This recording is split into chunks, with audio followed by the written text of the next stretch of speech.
ओम नमो भगवते वासुदेवाय. त्या नवद्वारपुरीला 9 वाटा होत्या, 9 दरवाजे होते आणि त्यातले 7 दरवाजे वरच्या बाजूला होते आणि 2 खालच्या बाजूला होते.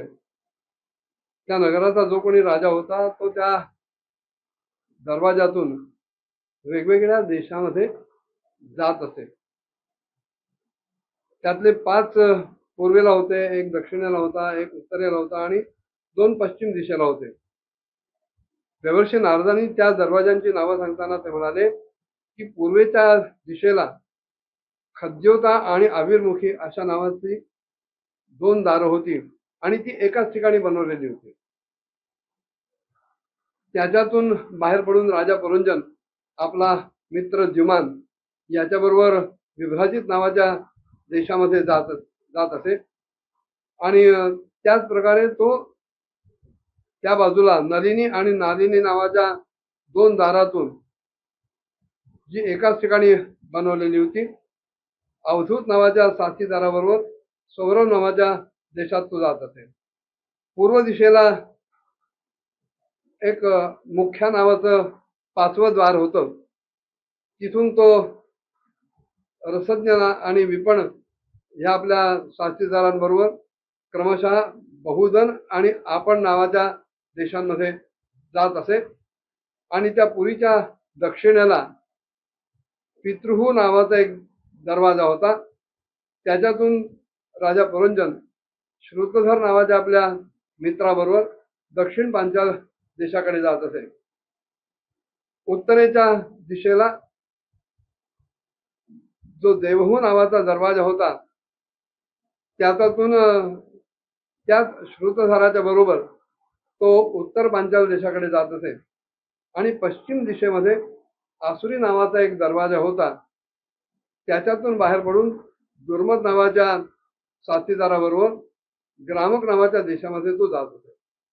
त्याचप्रमाणे निरुती नावाचा जो एक दुसरा दरवाजा पश्चिमेकडे होता त्याच्यातून लुब्धक नावाच्या साथीदाराबरोबर वैशस नावाच्या देशात तो जात असेल. ह्या नगरामध्ये जे कोणी राहणारे होते, निवासी होते, त्यांच्यामध्ये निर्वाक आणि पेशस्कृत असे 2 अंध नागरिक होते. राजा पुरंजन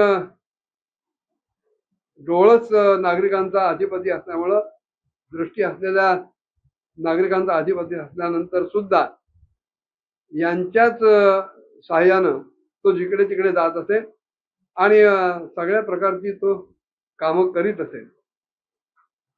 जेव्हा केव्हा आपला जो प्रधान सेवक विशुचिन त्याच्याबरोबर तो अंतःपुरात जात असे त्यावेळेला त्याला स्त्री आणि मुलांच्या निमित्तानं होणारा जो मोह आहे, प्रसन्नता, हर्ष इत्यादी विकारांचा त्याला त्याच्यातून अनुभव होत असे आणि त्याचं चित्त वेगवेगळ्या कर्मांमध्ये अडकलेलं होतं आणि कामाधीन झाल्यामुळं तो त्या मूर्ख अशा रमणीकडनं सतत फसवला जायचा. त्याची ती स्त्री राणी जे ती काम करत असे तोही तेच काम करायचा.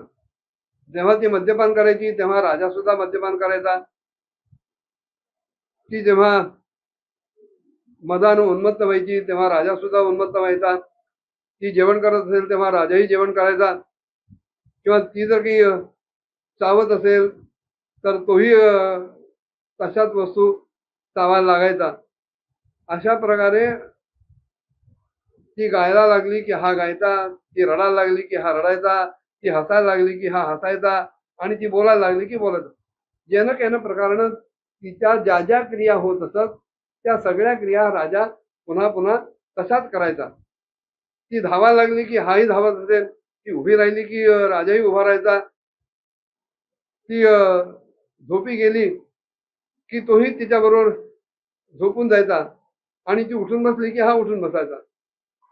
कधी कधी ती काही ना काहीतरी ऐकायला लागायची आणि मग राजा सुद्धा तिच्याबरोबर ऐकायला लागायचा. ती जे पाहायची तेच राजा पाहायचा, ती जे हुंगायची तेच राजा हुंगायचा. ती ज्या कुठल्या वस्तूला स्पर्श करील राजा त्याच वस्तूला स्पर्श करायचा. कधी काळी त्याची ती प्रिया जर शोकाकुल झाली तो राजा सुद्धा अत्यंत एखाद्या जिनासारखा व्याकुळ होऊन जायचा, शोकमग्न व्हायचा. आणि ती जेव्हा केव्हा प्रसन्न असेल तेव्हा राजाही प्रसन्न व्हायचा आणि ती आनंदित झाली तर राजाही आनंदित व्हायचा. अशा प्रकारे राजा पुरंजन आपल्या त्या सुंदर अशा राणीद्वारे ठकवला गेला, फसवला गेला आणि सगळा प्रगतीवर्ग त्याचा परिजन यांच्याकडूनच त्याला एक प्रकारचा धोका मिळत गेला. अत्यंत विवश होऊन मूर्खपणे आणि इच्छा नसून सुद्धा खेळण्यासाठी एखादं घरात माकड पाळावं तसा हा राजा तिथे राहत होता. त्या पुरंजनाच्या आयुष्यात पुढे काय काय घडलं ते देवर्षी नारद राजा प्राचीन बर्हीला सांगतायत. पुढच्या भागात बघूया. ओम नमो भगवते वासुदेवाय.